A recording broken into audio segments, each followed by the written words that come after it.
Flazon Cricorp plant LED grow light. Cricorp is known for its high power and stability. The real power for Flazon Cricorp 2000 watt is 450 watts, and the ppfd value is 2160 UMO per square meter. The Flazon Corp plant LED grow lights have extra heat sinks and high-quality cooling fans, which greatly extend the life of the light. The decibels of the two fans rotating is 75 dB. No noise pollution. VEG and bloom button is fit for all stages of plant growing. The stronger button can increase the light in the later stage of planting because plants need more light in the flowering and fruit later stage. Traditional image lamps RA is too low, and the lack of red light is not conducive to plant growth. HPS lamps have high temperatures and high cost for electricity. Plant LED grow lights don't have such a problem. For the convenience of the user, each Flazon package contains an adjustable roll, hanger kit, thermometer, easy to operate.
From Platinum LED Grow Lights.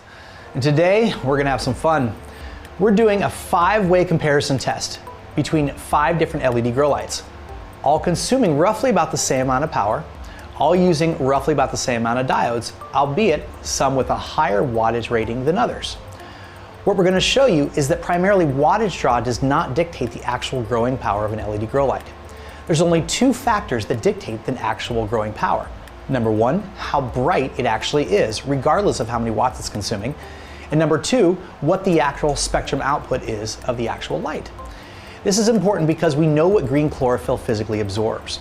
So the entire strength of LED grow lights is to put out a spectral output that matches that as close as possible. It's efficiency. A bright light that puts out an efficient light. That's an LED grow light. To gather this data, we're going to be using 3 different pieces of equipment. Number 1, primarily, a PAR meter, the Apogee MQ200, which is an industry standard. We're going to use the same meter for all different lights. Regardless of the manufacturer of the PAR meter, it gives us a benchmark by which we can compare all lights equally. For the spectrum analysis, we're going to be using a UPR-Tech spectrometer. Again, a very complete spectrometer. Number 3, we'll be using a simple kilowatt meter, so we can verify the actual wattage draw of each different light, regardless of the actual wattage rating of the diode that they're using. All right, now let's go to the contenders. First up, on the left, we have the Mars Hydro 300 watt light using 65 watt diodes. Now, before we begin with any of them again, we're going to verify that the hangout here is, in fact, 18 inches across the board. All lights, even. All right, now the wattage draw of the Mars is coming in, even for a 300 watt light, around 128 actual watts. As far as the PAR output, we'll turn on our PAR meter here. In the center point, it's reading right around 345 micromoles. Now that's the intensity level. Let's see the actual spectral output. We'll get a fresh hit here from our spectrometer. You'll see that we have a toothpick in the blue and red. Not much happening elsewhere. All right, on to the next one. Next up, second from the left, we have our Galaxy Hydro 300 watt light, this time using 103 watt diodes. First of all, we're gonna verify the wattage draw. You'll see it's pulling right around 139, 140 watts. Second, we're gonna par test it. What's the actual light intensity of it? We'll see that it's pulling right around 234, 235 micromoles. Last but not least, we're gonna give an actual spectral analysis. You'll see that this light is extremely red heavy with barely anything else happening down low. All right, now onto the Kind L300. This light uses 93 watt diodes. Very first thing we're gonna do again is verify the wattage draw.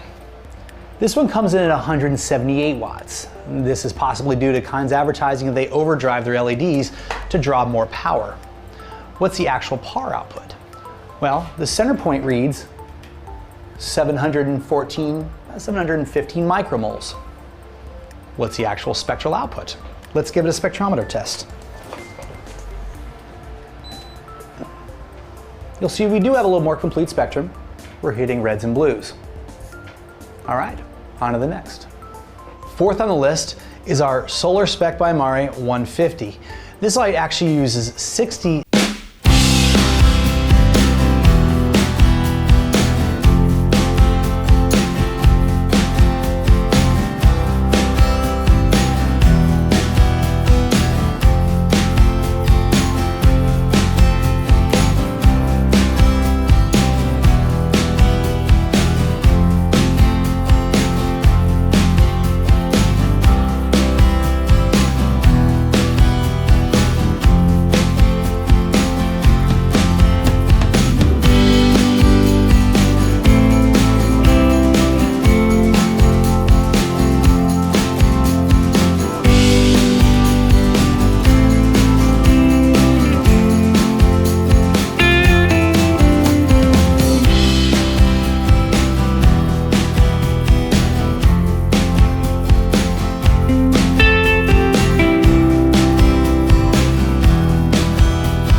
but with completely different outputs. Remember, the two most important things when evaluating the strength of any type of horticultural light is how bright it is and what the actual spectral output is. What we submit to you is that in any price range, our LED grow lights are the most powerful LED grow lights on the market today, thanks to the highest par per watt with the most complex perfected spectrum. What we also submit to you is there's absolutely no value in a cheaper LED grow light. You're wasting time, money, and yield. And any money that you think you saved on the initial purchase price, you're now costing many times over in your lowered yields, lowered output, and your time wasted and spent. For a more expensive LED grow light, we can see that price does not dictate the actual quality or the actual output. You're simply putting the money in the pockets of others, in the hydro stores and the manufacturers. These types of tests are a great indicator of the components contained within a manufacturer's grow light. We know that, for example, in ours, we use the same exact diodes, the same exact drivers throughout our entire product line. This assures consistent quality and consistently the highest par per watt of any other LED grow light, along with the most perfected, efficient 12-band spectral output. Platinum LED grow lights are the most powerful LED grow lights today, with the highest par per watt of any other LED grow light and that perfected 12-band spectrum. Thanks so much.